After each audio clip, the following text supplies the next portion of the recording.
sa'yo na sabihin natin gustong pumasok ng 20 containers, you don't ask kung anong laman yan, di ba? Magbibigay sila sa akin ng packing list. Ang packing list may declaration kung anong laman. Yes po. But for you, you take their word na kung ano nakasabi doon sa packing list na yun ang parang you will believe in. Yun ang that's what you will believe in. Yes po, Your Honor. Okay, so wala kang pakialam kung drugs ba yan, baril ba yan, mga illegal na mga gamit or something. Basta you just rely on the declaration of the shipper kung ano nakalagay doon sa dokumento. Kung drugs po yun, hindi ako papayag. Syempre. Of course, di ba? But kung hindi mo na pinapakialaman, you don't find out kung ano pa ang laman. Kung ano lang yung sinabi nila, yun lang yung paniniwalaan ko. Kung ano nasa papel na sinabi nila na used clothing or something like that, yun na yung paniwalaan mo.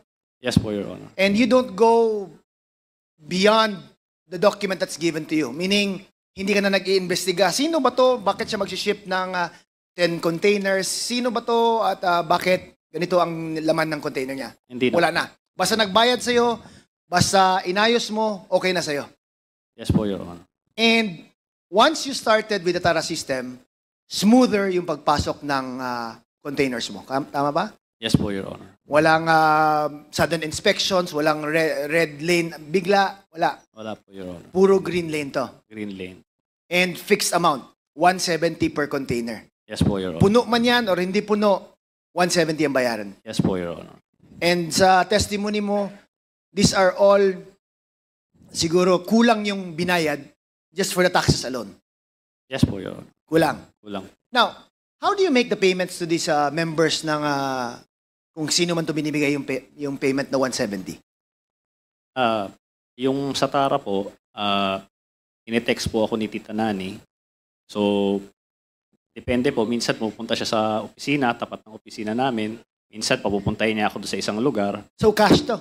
Opo, cash po. Always cash. Handed over to this Tita Nani. Yes po, Your Honor. And you've met this Tita Nani in person. Yes po, Your So, kilala mo, ma-identify mo yung person na to. Yes po. Okay, so, is it on a daily basis, a weekly basis, or anong basis ng pagbigay ng pera? Weekly basis po ito. Weekly. Opo. So, i-total mo yung number of containers na pinapasok mo and you give the equivalent amount based on the 170,000 per container na agreement. Yes po, Your Honor. And that's, anong araw yan binibigay? Tuwing Friday po ito. Fridays.